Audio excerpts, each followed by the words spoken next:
Welcome to Jyoti all in one YouTube channel. ಮತ್ತು ಹೇಗಿದ್ದೀರಿ ಎಲ್ಲರೂ? ನಾನು ಆರಾಮಾಗಿದ್ದೇನೆ. ಈಗ ಮೇ ಬಿ 1 ವೀಕ್ ಆಯಿತಾ ಅಂತ ನಾನು ಲಾಗ್ ಮಾಡಲಿಲ್ಲ. ಇವತ್ತು ಲಾಗ್ ಆಗ್ತಾ ಇದ್ದೇನೆ. ಹಾಗೆ ಇಲ್ಲಿ ಅಂದರೆ ಹೇಗೆ ಅಂದರೆ ಈಗ ಬಿಸಿಲೆಲ್ಲ ಜಾಸ್ತಿ ಆಗಿದೆಲ್ಲ, ಕೆಲಸ ಕೂಡ ಜಾಸ್ತಿ ಮಾಡಲಿಕ್ಕೆ ಉದಾಸೀನ ಆಗ್ತಾ ಉಂಟು. ಹಾಗೆ ಆಗಿದೆ ಕೆಲಸ ಎಲ್ಲ. ಈ ಬಿಸಿ ಉಂಟಲ್ಲ, ತುಂಬ ಬಿಸಿ. ಎ ಸಿ ಹಾಕಿದ್ದು ಕೂಡ ನಾಟುವುದಿಲ್ಲ, ಹಾಗೆ ಆಗಿದೆ ಬಿಸಿಲು ಇಲ್ಲಿ. ಹಾಗೆ ಮತ್ತು ನಾನು ಮಗುವನ್ನು ಕರ್ಕೊಂಡು ಹೋಗಿದ್ದು, ನಮ್ದಿರ್ತದಲ್ಲ ವಾರದ್ದೆಲ್ಲ ಏನೋ ತಗೊಳ್ಬೇಕಿದ್ರೆ ನೋಡಿ, ಇದು ಚಿಕ್ಕು. ಹಾಗೆ ಈಗ ಮ್ಯಾಂಗೋ ಎಲ್ಲ ತುಂಬ ಬರ್ತಾ ಉಂಟು ಇಲ್ಲಿ ಬೇರೆ ಬೇರೆ ಕಡೆದು. ಅದು ಕೆಲವು ಮ್ಯಾಂಗೋಗೆ ತುಂಬ ರೇಟ್, ಕೆಲವು ನಾರ್ಮಲ್ ರೇಟಲ್ಲಿ ಇರ್ತದೆ, ತುಂಬ ರೇಟ್ ಆಗಿರ್ತದೆ ಮ್ಯಾಂಗೋಗೆಲ್ಲ. ಹಾಗೆ ನಾನೊಂದು ಮ್ಯಾಂಗೋ 1-2 ತಗೊಂಡೆ. ಮತ್ತು ನಾನು ತುಂಬ ಈಗ ತಗೊಳ್ಳೋದು ಆರೆಂಜ್ ಜ್ಯೂಸ್ ಮಾಡಿ ಕುಡಿಯೋದು. ಅಂದರೆ ಹಸ್ಬೆಂಡಿಗೆ ಅವರೇ ಮಾಡೋದು. ಹಸ್ಬೆಂಡ್ ಕೆಲಸಕ್ಕೆಲ್ಲ ಹೋಗ್ತಾರಲ್ಲ, ಅವರಿಗೆ ಬಾಡಿ ಎಲ್ಲ ಸುಸ್ತಾಗ್ತದೆ. ಹಾಗೆ ನಾವು ಜಾಸ್ತಿ ಜ್ಯೂಸೇ ಕುಡಿಯೋದು ಈಗ. ಇದು ಮೊನ್ನೆ ನಾನು ಇವರ ಹಸ್ಬೆಂಡಿಗೆ ತುಂಬ ಇದು ಸಿಕ್ಕಿದ್ದು, ಖರ್ಜೂರ ಸಿಕ್ಕಿದ್ದು. ಆ ಮರದಿಂದ ಬಿದ್ದದ್ದು ಅದು. ಅಂದರೆ ಇವರ ಫ್ರೆಂಡ್ ಕೊಟ್ಟಿದ್ದರು ಹಸ್ಬೆಂಡಿದ್ದು, ಹಾಗೆ ತಂದಿದ್ದರು. ನಾನು ಈಗಲ್ಲ, ನೆಕ್ಸ್ಟ್ ನಾನು ಯಾವಾಗ ಒಂದು ದಿವಸ ತೋರಿಸ್ತೇನೆ ನಾನು ನಿಮಗೆ ಎಷ್ಟು ಕೊಟ್ಟಿದ್ದಾರೆ ಅಂತ. ಅದನ್ನು ನಾನು ಬಾಕ್ಸಲ್ಲಿ ಹಾಕಿ ಫ್ರಿಜ್ಜಲ್ಲಿ ಇಟ್ಟಿದ್ದೇನೆ. ಹಾಗೆ ನಾನು ಮಗು ಮತ್ತು ಇವರ ಅಮ್ಮ ಈಗ ಬರಲಿಕ್ಕೆ ಕೇಳೋದಿಲ್ಲ, ಈ ಶೆಕೆಗೆ ಬೇಡ ಅಂತ. ಪರವಾಗಿಲ್ಲ, ಅವರಿಗೆ ಏಜ್ ಕೂಡ ಆಗಿದೆಯಲ್ಲ, ಮತ್ತೆ ಬಂದು ಸುಸ್ತಾಗ್ತದಲ್ಲ. ಹಾಗೆ ತುಂಬ ಜನ ಮಾಲ್ ಒಳಗಡೆ ಸುತ್ತಾ ಇರ್ತಾರೆ. ಹೊರಗೆ ಯಾರಿಗೂ ಹೋಗೋದಿಲ್ಲ ಅಷ್ಟು ಹೊರಗೆ. ಎಲ್ಲ ಮಾಲಲ್ಲಿ ಸಹ ಅಲ್ಲೇ ಇರ್ತದೆ. ಕೆಲವರು ನೋಡುವ ಡ್ರೆಸ್ ನೋಡುವಾಗೆಲ್ಲ ಚಂಡಿ ಆಗಿರ್ತದೆ, ಒದ್ದೆ ಆಗಿರ್ತದೆ, ಅಷ್ಟು ಸೆಕೆ ಆಗಿರ್ತದೆ. ಹಾಗೆ ಯಾರು ಹೋಗೋದಿಲ್ಲ, ಮಾಲ್ ಒಳಗೇ ಬರ್ತಾರೆ.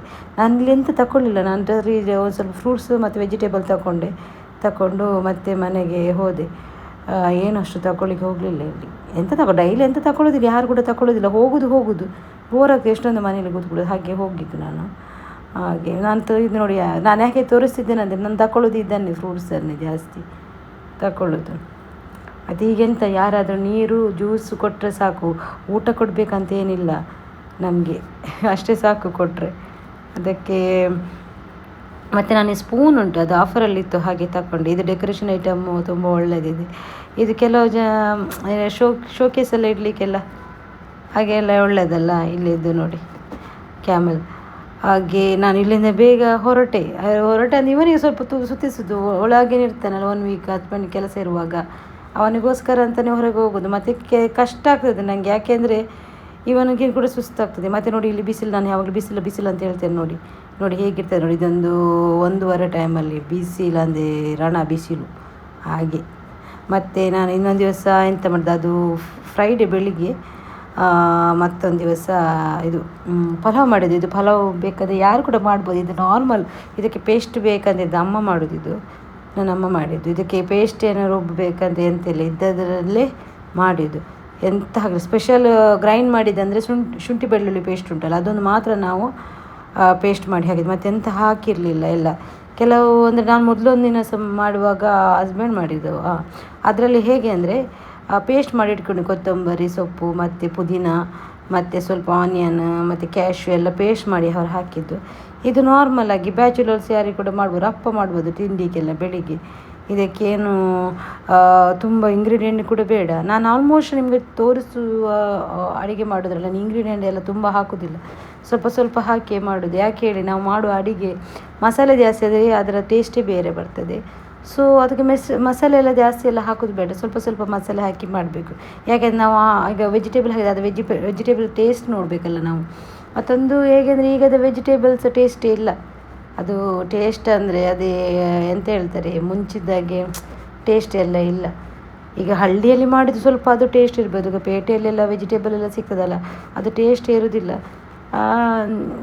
ಅದೆಲ್ಲ ಎಂತ ಕೆಮಿಕಲ್ ಹಾಕಿ ಎಲ್ಲ ಬೆಳೆಸ್ತಾರಲ್ಲ, ಹಾಗೆ. ಮತ್ತು ನಾನೀಗ ರೆಕಾರ್ಡಿಂಗ್ ಮಾಡ್ತಿರುವಾಗ ಹಸ್ಬೆಂಡ್ ಕಾಲ್ ಬಂತು, ಅಲ್ಲೇ ಕಾಲ್ ರಿಂಗ್ ಕೇಳ್ತಾ ಉಂಟಲ್ಲ ನಿಮಗೆ, ಹಾಗೆ. ಮತ್ತು ಬೇರೆ ಎಂಥದ ಮಾತಾಡಲಿಕ್ಕೆ ಹೋಗುವಾಗ ಕಾಲ್ ಬಂತು, ಕಟ್ಟಾಯ್ತಾ. ಹಾಗೆ ಬೇರೆ ಎಂತ. ನಾನು ಮತ್ತು ಲಾಸ್ಟ್ ಫಸ್ಟ್ ಇದು ಬಿರಿಯಾನಿ ರೆಸಿಪಿ ಮಾಡಿದ್ದೆ, ಮತ್ತು ಎಗ್ ರೈಸ್ ಮಾಡಿದ್ದೆ. ಈಗ pulao recipe, continue rice recipe ಹಾಕ್ತಾ ಇದ್ದೇನೆ.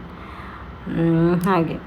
ಮತ್ತು ಬೇರೆ ನಾನು ಇನ್ನೊಂದು ಹೇಳಿ, ಪೆಟ್ರೋಲ್ ಪ್ರೈಸ್ ಮೊನ್ನೆ ಹೇಳಿದ್ದಲ್ಲ, ಈಗ ಇಲ್ಲಿ ಕೂಡ ಜಾಸ್ತಿ ಆಗಿದೆ. ಇಂಡಿಯಾದಲ್ಲಿ ಜಾಸ್ತಿ ಕೂಡ ಆಗಿದೆ, ಇಲ್ಲಿ ಕೂಡ ಜಾಸ್ತಿ ಆಗಿದೆ ಪೆಟ್ರೋಲ್ ಪ್ರೈಸ್. ಎಂತ ಮಾಡ್ತಾರೆ ಗೊತ್ತಿಲ್ಲ, ಇನ್ನು ಈ ಮಂತ್ ಎಂಡಿಗೆ ಕಾಯಬೇಕು. ಎಲ್ಲ ಪ್ರೈಸ್ ಜಾಸ್ತಿ ಆಗಿದೆ. ಈಗ ನಾವು ಯಾವ ಕಂಟ್ರಿಯನ್ನು ದೂರಲಿಕ್ಕೆಲ್ಲ ಆಗೋದಿಲ್ಲ, ಎಲ್ಲ ಕಂಟ್ರಿದು ಒಂದೊಂದು ಸಿಚುವೇಶನ್, ಇಕಾನಮಿದು ಸಿಚುವೇಶನ್ ಎಲ್ಲ ಇರ್ತದಲ್ಲ, ಹಾಗೆ ಇಲ್ಲಿ ಕೂಡ ಪ್ರೈಸ್ ಜಾಸ್ತಿ ಆಗಿದೆ ಪೆಟ್ರೋಲಿದ್ದು. ನೋಡುವ ಈ ತಿಂಗಳು ಎಂಡಿಗೆ ಕಮ್ಮಿ ಆಗಬೇಕು, ಆದರೆ ಒಳ್ಳೆಯದಲ್ವಾ. ಹಾಗೆ ಮತ್ತೊಂದು ನಾನು ಈ ಲಾಗಲ್ಲಿ ನೋಡಿ ತಮ್ಲೈನಲ್ಲಿ ಹಾಕಿದ್ದೀನಿ. ವಿಷಯ ಏನಂದರೆ, ನನಗೆ ಒಬ್ಬರು ಫ್ರೆಂಡ್ ಸ್ವಲ್ಪ ದೂರದಲ್ಲಿ ಫ್ರೆಂಡ್, ಅವ್ರು ಕೇಳೋದು ಯೂಟ್ಯೂಬಲ್ಲಿ ಸತ್ಯ ಹೇಳು ಎಷ್ಟು ಹಣ ಬಂದಿದೆ ನಿಮಗೆ, ಎಷ್ಟು ಹಣ ಬಂದಿದೆ ಅಂತ. ಈಗ ಯೂಟ್ಯೂಬಲ್ಲಿ ಪೇಮೆಂಟ್ ಬರ್ತಾ ಉಂಟಲ್ಲ, ನಾನು ಎಷ್ಟು ಇಲ್ಲ ಅಂತ, ಅದಕ್ಕೆ ಬರಲಿಲ್ಲ, ಆಗೋದಿಲ್ಲ, ಈಗ ಆಗಲಿಲ್ಲ ನನಗೆ ಪೇಮೆಂಟಿಗೆ ಅಂತ ಹೇಳಿ ಕೇಳಿದ್ರೆ ನಗಡಿಕೊಂಡು ಗೊತ್ತುಂಟು ಬಂದಿದೆ ಅಂತ. ನಾನು ಹೇಳೋದು ಜಸ್ಟ್ ಯೂಟ್ಯೂಬಲ್ಲಿ ಒಂದು ಕ್ಲಿಕ್ ಮಾಡಿದರೆ, ಹಾಕಿದರೆ, ಟೈಪ್ ಮಾಡಿದರೆ ಯೂಟ್ಯೂಬ್ ಪೇಮೆಂಟಿಗೆ ಏನೆಲ್ಲ ನಾವು ಕ್ವಾಲಿಫೈಡ್ ಆಗಬೇಕಾದ್ರೆ, ಮಾನಿಟೈಸೇಷನ್ ಆಗಬೇಕಾದ್ರೆ ಏನೆಲ್ಲ ಆಗಬೇಕು ಅಂತ ಉಂಟು ಅದರಲ್ಲಿ. ಎಷ್ಟು ಸಬ್ಸ್ಕ್ರೈಬರ್ ಆಗಬೇಕು, ಎಷ್ಟು ವಾಚರ್ಸ್ ಆಗಬೇಕಂತ. ನಾನು ಸ್ಟಾರ್ಟ್ ಮಾಡಿ ಅದದು 3-4 ತಿಂಗಳು. ಈಗ ನನಗೆ ನಾನು ಇಷ್ಟು ಬೇಗ ಹಣ ಹೇಗೆ ಬರೋದು ನನಗೆ ಹೇಳಿ, ನೀವೇ ಹೇಳಿ ಎಷ್ಟು ಹೇಗೆ ಬರೋದು ಅಂತ ಹೇಳಿ. ಅವು ಕೇಳೋದೇ ಇಲ್ಲ. ಮತ್ತು ನಾನು ಹೇಳಿದ್ದೆ ಬಂದರೆ ನಾನು ಫಸ್ಟ್ ನಿಮಗೇನು ಹೇಳೋದು, ಯಾಕೆಂದರೆ ಸಬ್ಸ್ಕ್ರೈಬರ್ಸ್ಗೆ ನಾನು ಫಸ್ಟಿಗೆ ಹೇಳೋದು, ನನ್ನ ಯಾರು ಸಬ್ಸ್ಕ್ರೈಬರ್ಸ್ ಇದ್ದಾರೆ ಅವರಿಗೆ ನಾನು ಹೇಳೋದು ಫಸ್ಟಿಗೆ ಎಷ್ಟು ಬಂದಿದೆ ಯೂಟ್ಯೂಬಲ್ಲಿ ನನಗೆ ಪೇಮೆಂಟ್ ಅಂತ. ಅದೆಲ್ಲ ಹೈಡ್ ಮಾಡೋದಿಲ್ಲ, ನಿಮಗೆ ಗೊತ್ತುಂಟಲ್ಲ, ನಾನೇನು ಸ್ಟ್ರೈಟ್ ಮಾತಾಡ್ತೇನೆ, ನಾನು ಹೈಡ್ ಎಲ್ಲ ಮಾಡೋದಿಲ್ಲ, ಅದರಲ್ಲಿ ಹೇಳಿ ಬಿಡ್ತೇನೆ ನಾನು. ಓಕೆ, ಯಾರು ಕೂಡ ಎಣಿಸ್ಬೇಡಿ ನನಗೆ ಈಗ ಹಣ ಬಂದಿದೆ, ಖಂಡಿತ ನನಗೆ ಹಣ ಬರಲಿಲ್ಲ. ಬರುವಾಗ ಖಂಡಿತ ನಾನು ನಿಮ್ಮ ಹತ್ರ ಶೇರ್ ಮಾಡ್ತೇನೆ. ಓಕೆ, ತುಂಬ ಜನ ಅಲ್ಲಿಗೆ ಕಾಸು ಬರ್ತದೆ ನೀಯಾ ಅಂತ ಹೇಳ್ತಾರೆ, ನಾನು ಯೂಟ್ಯೂಬಲ್ಲಿ ಬರಲಿಲ್ಲ. ಓಕೆ, ಹಾಗೆ ನನಗೆ ಇದನ್ನು ಹೇಳಬೇಕಿತ್ತು ನಿಮ್ಮ ಹತ್ರ. ಮೊನ್ನೆಯಿಂದ ನನಗೆ ಹೇಳ್ತೇನೆ ಅಂತ ಹೇಳಿಸಿದೆ, ಅದು ಹೇಳಿದ್ದಾರೆ ಕೆಲಸ ಮೈಂಡಲ್ಲಿ ಎಣಿಸ್ತೇನೆ, ಅದು ಲಾಗ್ ಮಾಡುವಾಗ ನನಗೆ ಅದು ನೆನಪು ಕೂಡ ಬರೋದಿಲ್ಲ, ಲಾಗ್ ಎಲ್ಲ ಮಾಡುವಾಗ. ಮತ್ತು ನಮ್ಮ ಕಾರ್ ನಾನು ಅವತ್ತು ಹೇಳಿದರೆ ಆಕ್ಸಿಡೆಂಟ್ ಆಗಿತ್ತು ಅಂತ. ಸೊ ಅದು ಇದಾಯಿತು. ಒಮ್ಮೆ ಗ್ಯಾರೇಜಿಗೆ ಹೋಗಿದೆ, ಮತ್ತು ಅಲ್ಲಿಂದ ಅವರಿಗೆ ಕೆಲಸ ಸರಿಯಾಗಲಿಲ್ಲ ಅಂತ ಹಸ್ಬೆಂಡಿಗೆ. ಅವರಲ್ಲಿ ರಿಟರ್ನೇ ಕೊಡ್ತಿದ್ದಾರೆ ಇವರ ಹಸ್ಬೆಂಡ್. ಅವರು ಒಂದು 2-3 ದಿವಸ ಇಡೋದು. ಮೊನ್ನೆ ಎಷ್ಟು ದಿವಸದಿಂದ ಕಾರಲ್ಲಿ ಉಂಟು, ಅವರು ಕರೆಕ್ಟ್ ಮಾಡದೆ ನಮಗೆ, ಅಂದರೆ ಹಣ ಪೇ ಮಾಡಿದೆಲ್ಲ ಫುಲ್ ಪೇ ಮಾಡಿದ್ದೇವೆ, ತುಂಬ ಖರ್ಚಾಗಿದೆ. ಇನ್ನು ಅದಕ್ಕೆಲ್ಲ ಪೇ ಮಾಡಿ ನಾವಿನ್ನು ಏನಂತ ಹೇಳ್ತೇವೆ, ಅದನ್ನು ಇನ್ನು ಪೇ ಮಾಡಿ ಇನ್ನು ಒಂದು 2 ವಾರ ಬಿಟ್ಟು ಸರಿ ಇಲ್ಲ ಅಂತ ಹೇಳಿದ್ರೆ ಅವರು ಮತ್ತೆ ಅದನ್ನು ಇದು ಮಾಡೋದಿಲ್ಲ, ಅಕ್ಸೆಪ್ಟ್ ಮಾಡೋದಿಲ್ಲ. ಹಾಗೆ ನೋಡಿ, ನಾನು ಮಾತಾಡಿ ನಮ್ಮ ಪುಲಾವ್ ಆಯಿತು. ಇದು ಪುಲಾವ್ ನಾವು ಬೆಳಿಗ್ಗೆ ಮಾಡಿದ್ದೇವೆ. ಆ್ಯಕ್ಚುಲಿ ನನ್ನ ಹಸ್ಬೆಂಡ್ 4 ಗಂಟೆಗೆ ಹೋಗ್ತಾರೆ ಡೈಲಿ, ಪಾಪ ಬೆಳಿಗ್ಗೆ 4 ಗಂಟೆಗೆ ಹೊರಡ್ತಾರೆ ಮನೆಯಿಂದ. ಅವರಿಗೆ ನಾನು ಅಂದರೆ ಈಗ ಅಮ್ಮ ಮಾಡಿದ್ದು, ಮುಂಚೆ ನಾನು ಮಾಡ್ತಿದ್ದೆ, ಈಗ ಅಮ್ಮ ಇದ್ದಾರಲ್ಲ, ನನಗೆ ಸ್ವಲ್ಪ ರೆಸ್ಟ್ ಅಡಿಗೆದ್ದು, ಹಾಗೆ ಮಾಡ್ತಾ ಇದ್ದಾರೆ ಅಮ್ಮ. ಇವತ್ತು ಟಿಫಿನಿಗೆ ಇದೆ ಪುಲಾವ್ ಮತ್ತು ಇದು ಅಂತ ಹೇಳ್ತಾರೆ ಕರ್ಡ್ ಹಾಕಿ ಕೊಟ್ಟದ್ದು, ಸಲಾಡ್ ಮಾಡಿದೆ. ಮತ್ತು ಇದು ತಿಂದು ಇದು ಮಧ್ಯಾಹ್ನಕ್ಕೆ ಅವರಿಗೆ. ಬೆಳಿಗ್ಗೆ ಎಂತಾದರೂ ಬೇರೆ ಏನಾದರೂ ನಿನ್ನೆ ಎಂತ ಚಪಾತಿ ಮಾಡಿದೆ, ಚಪಾತಿ ಕೊಡ್ತೀನಿ, ಬೆಳಿಗ್ಗೆ ಬೇಗ ತಿನ್ನಿರ್ತಾರಲ್ಲ ಪಾಪ, ಅಲ್ಲಿ ಹೋಗಿ ಸುಸ್ತಾಗ್ತದೆ ಅವರಿಗೆ ತುಂಬ, ಮತ್ತು ಕೆಲಸ ಎಲ್ಲ ಇರ್ತದಲ್ಲ. ಬೆಳಿಗ್ಗೆ ನಾನು ಚಪಾತಿ ಏನಾದರೂ ಕೊಡ್ತೇನೆ, ಮತ್ತು ಮಧ್ಯಾಹ್ನ ಊಟಕ್ಕೆ ಪಲಾವ್ ಮತ್ತು ಕರ್ಡ್ ಕೊಟ್ಟಿದ್ದೆ ಹಾಗೆ. ಮತ್ತು ಅದು ಅಂದರೆ ಅವರಿಗೆ ಟಿಫಿನಿಗೆ ಹಾಕಿ ಕೊಡೋದು ಬೆಳಿಗ್ಗೆ ಇದೆಲ್ಲ. ಹಾಗೆ ಬೆಳಿಗ್ಗೆ ನಾವು ತಿನ್ನುವಾಗ ಲೇಟ್ ಆಗ್ತದೆ, ಅವರು ಕೂಡ ತಿನ್ನುವಾಗ ಲೇಟ್ ಆಗ್ತದೆ. ಬಟ್ ಈಗ ಸೆಕೆಗೆ ನಮಗೆ ಹೆದರಿಕೆ ಆಗೋದು, ಬೇಗ ಮಾಡಿದರೆ ಹಾಳಾಗ್ತದೆ, ಅಮ್ಮ ಹೇಳೋದು ಹಾಳಾಗ್ತದೆ ಏನಂತ. ನೋಡಿ ಎಷ್ಟು ಚಂದ ಬಂದಿದೆ ನೋಡಿ ರೈಸ್, ನೋಡಿ ಎಷ್ಟು ಚಂದ ಬರ್ತಾ ಉಂಟು ರೈಸ್. ನೋಡಿ ಇದು ಕಟ್ಟು ಕೂಡ ಆಗೋದಿಲ್ಲ, ಇದು ಬ್ಯಾಚುಲರ್ಸಿಗೆ ಮಾಡ್ಬೋದು. ಇದು ಎಂತ ಗೊತ್ತುಂಟ, 1 ಲೋಟ ರೈಸಿಗೆ 2 ಲೋಟ ನೀರು ಹಾಕಿದ್ದಮ್ಮ ಅಷ್ಟೇ, ಮತ್ತೆಂತ ಎಕ್ಸ್ಟ್ರಾ ಏನು ಹಾಕಲಿಲ್ಲ ನೀರು. ಹಾಗೆ ಹಾಕಿ 1-2 ಏನಕ್ಕೂ ವಿಸಿಲ್ ಹಾಕಿ, 1 ವಿಸಿಲ್ ಏನು ಹಾಕಿದ್ದಾರೆ, ಕುದಿಸಿ 1 ವಿಸಿಲ್ ಮಾತ್ರ ಹಾಕಿ ವಿಸಿಲ್ ಹೋಗೋ ತನಕ ಇಟ್ಟಿದ್ದಾರೆ. ಮತ್ತು ನನಗೆ ನೀವು ನೋಡ್ತಾ ಇರ್ತೀರಲ್ಲ, ತುಂಬ ಜನ ಸಬ್ಸ್ಕ್ರೈಬ್ ಮಾಡದಿದ್ದರೆ ಮಾಡಿದಿರಿ ಆಲ್ಮೋಸ್ಟ್ ಎಲ್ಲರೂ, ನಂಗೆ ಗೊತ್ತಾಗ್ತದೆ ಮಾಡಿ. ಮತ್ತು ಇದು ನನಗೆ ಮೇಲೆ ನನ್ನ ಸುಡಾನ್ ಫ್ರೆಂಡ್ ಒಬ್ಬರು ಇದ್ದಾರೆ, ಅವರು ನನ್ನನ್ನು ಮಾತಾಡ್ತಾರೆ ಯಾವಾಗಲೂ. ಅವರು ನನ್ನನ್ನು ಕರೆದು ನನಗೆ 5 kg ಇದು ಬಿರಿಯಾನಿ ರೈಸ್ ಕೊಟ್ಟಿದ್ದರು, ತುಂಬ ಒಳ್ಳೆಯದಿತ್ತು. ಮಾಡಿದ್ದೆ ನಾನು ಅದರಲ್ಲಿ, ಎಂತ ಮಾಡಿದ್ದೆ ಅದರಲ್ಲಿ, ಯಾವುದು ಅದು ಮುನ್ನೆ ಮಾಡಿದ್ದು ಅಮ್ಮ, ಪುನಃ ಎಂಥದ್ದು ಮಾಡಿದರು, ಇದು ಫ್ರೈಡ್ ರೈಸ್ ಮಾಡಿದ್ರು ಅದರಲ್ಲಿ, ತುಂಬ ಚೆಂದಾಗಿದೆ ಹಾಗೆ. ಮತ್ತು ಇದು ಯಾರು ಸೌತೆ ಮತ್ತು ಬದನೆಕಾಯಿ ತಿನ್ನೋದು ಈ ರೀತಿ ಮಾಡಿ, ಸ್ವಲ್ಪ ಹುಳಿ, ಅರಶಿನ, ಉಪ್ಪು, ಚೂರು ಬೆಲ್ಲ ಹಾಕಿ ಬೇಯಿಸ್ಕೊಳ್ಳಿ ಸೌತೆ ಮತ್ತು ಬದನೆಕಾಯಿ. ಮತ್ತು ಇದಕ್ಕೆ ಮಸಾಲೆ ಫ್ರೈ ಅಂದರೆ ಇದಕ್ಕೆ ನೋಡಿ ಎಂತೆಲ್ಲ ಹಾಕಿದ್ದಾರೆ ನೋಡಿ, ಮೆಣಸು, ಈರುಳ್ಳಿ ಎಲ್ಲ ಹಾಕಿ ಸ್ವಲ್ಪ ಫ್ರೈ ಮಾಡಿ, ಮತ್ತು ಕೊತ್ತಂಬರಿ ಎಲ್ಲ ಹಾಕಿ, ತೆಂಗಿನಕಾಯಿ ತುರಿ ಎಲ್ಲ ಹಾಕಿ, ಮತ್ತು ತುಂಬ ಡೀಪ್ ಫ್ರೈ ಮಾಡಬೇಡಿ, ಸ್ವಲ್ಪ ನಿಧಾನ ಫ್ರೈ ಮಾಡಿ, ಸ್ವಲ್ಪ ಒಲೆ ಸ್ವಲ್ಪ ಎಂತ ಹೇಳ್ಬೇಡಿ, ಹೈ ಫ್ಲೇಮಲ್ಲಿ ಇಡಬೇಡಿ, ಮೀಡಿಯಮ್ ಫ್ಲೇಮಲ್ಲಿ ಇಟ್ಟು ಎಲ್ಲ ಫ್ರೈ ಮಾಡಿ.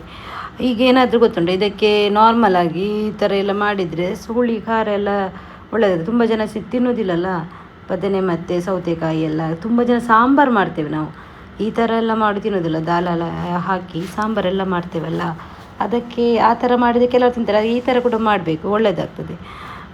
ಇದು ಗ್ರೈಂಡ್ ಮಾಡಿ ಮತ್ತು ಬೇಯಿಸಿಟ್ಟು ಇಟ್ಟಿದ್ದೇವಲ್ಲ ಬದನೆ ಮತ್ತು ಸೌತೆಕಾಯಿ, ಅದಕ್ಕೆ ಈ ಗ್ರೈಂಡ್ ಮಾಡಿದ ಮಿಕ್ಸರ್ ಉಂಟಲ್ಲ ಇದನ್ನೆಲ್ಲ ಹಾಕಿ ಕುದಿಸಬೇಕು. ಸಾಕು, ಅಷ್ಟೇ ಸಾಕು. ಇದಕ್ಕೆ ಏನಾದರೂ ಸೈಡ್ ಡಿಶ್ಶಾಗಿ ಫಿಶ್ ಫ್ರೈ ಎಲ್ಲ ಕಬಾಬ್ ಎಲ್ಲ ಇದ್ದರೆ ಒಳ್ಳೆಯದಾಗ್ತದೆ. ಯಾವಾಗಲೂ ಮತ್ತೆಂತ ಮಾಡೋದು, ಯಾವಾಗಲೂ ವೆಜಿಟೇಬಲ್ ಎಲ್ಲ ಇರ್ತದಲ್ಲ, ನಾವಾದರೂ ಇಷ್ಟಾದರೂ ಮಾಡ್ತೇವೆ. ನಮ್ಮದು ಮ್ಯಾಂಗ್ಳೂರ್ ಸೈಡಲ್ಲೆಲ್ಲ ಇಷ್ಟಾದರೂ ಮಾಡ್ತಾರೇನಾ, ಮತ್ತು ನಾವು ಅಲ್ಲ ಸ್ವಲ್ಪ ತೆಂಗಿನಕಾಯಿ ಹಾಕಿ ತಿನ್ನೋದು ನಾವು ಮಾತ್ರ ಏನಾ. ಕೇರಳದವ್ರು ತಿಂತಾರೆ ತೆಂಗಿನಕಾಯಿ, ನಮ್ಮ ತಮಿಳುನಾಡು ಮತ್ತು ಬೇರೆ ಸ್ಟೇಟ್ ಅವರು ಅಷ್ಟೇನು ನಾವು ಅಮ್ಮ ಹಾಗೆ ತೆಂಗಿನಕಾಯಿ ಹಾಕೋದಿಲ್ಲ. ಅವರು ಯಾವುದಾದ್ರೂ ಒಂದು ರೆಸಿಪಿಗೆ ಹಾಕ್ಬೇಕಂದ್ರೆ ನಾವು ಮನೆಯಲ್ಲಿ ಹಾಕ್ತೇವಲ್ಲೆಲ್ಲ, ಆಲ್ಮೋಸ್ಟ್ ನಾವು ಮ್ಯಾಂಗ್ಳೂರಿಯನ್ಸ್ ಎಲ್ಲ ಹಾಕ್ತೇವೆ ತೆಂಗಿನಕಾಯಿ ಹಾಗೆ. ಮತ್ತು ನಮಗೆ ಹುಳಿ ಖಾರ ಪುಡಿ ಎಲ್ಲ ತಿಂದು ಅಭ್ಯಾಸ ಇಲ್ಲಲ್ಲ, ನಮ್ಮ ಬಾಡಿಗೆ ಅಷ್ಟು ಸೂಟು ಕೂಡ ಆಗೋದಿಲ್ಲ. ಹಾಗೆ ಆಯಿತು, ನಾನು ನನ್ನ ವ್ಲಾಗನ್ನು ಇಲ್ಲಿಗೆ ಎಂಡ್ ಮಾಡ್ತಿದ್ದೇನೆ. ಮತ್ತು ಲಾಗ್ ಎಲ್ಲ ಹಾಕಿದ್ದೇನಲ್ಲ, ಅದಕ್ಕೆ ತುಂಬ ಕಮೆಂಟ್, ಒಳ್ಳೊಳ್ಳೆ ಕಮೆಂಟ್ ಎಲ್ಲ ಹಾಕಿದ್ದೀರಿ. Thank you so much. ನನ್ನ ಓಲ್ಡ್ ವೀಡಿಯೋಸಿಗೆ ಈಗ ಕೆಲವರು ಕಮೆಂಟ್ ಆಗ್ತಾ ಇದ್ದಾರೆ. Thank you so much. ನಿಮಗೆಲ್ಲರಿಗೂ ಥ್ಯಾಂಕ್ಸ್ ಅಂತ ಹೇಳಿ ಹೀಗೇ ಸಪೋರ್ಟ್ ಮಾಡ್ತೀರಿ. ನಿಮ್ಮ ಸಪೋರ್ಟ್ ಯಾವಾಗಲೂ ನನಗೆ ಬೇಕಂತ ಹೇಳ್ತಾ ನನ್ನ ಲಾಗನ್ನು ನಾನು ಇಲ್ಲಿಗೆ ಎಂಡ್ ಮಾಡ್ತೀನಿ. ನಾನು ಇನ್ನು ನೆಕ್ಸ್ಟ್ ಲಾಗಲ್ಲಿ ಸಿಗ್ತೇನೆ. Until then bye, take care, lots of love, bye bye.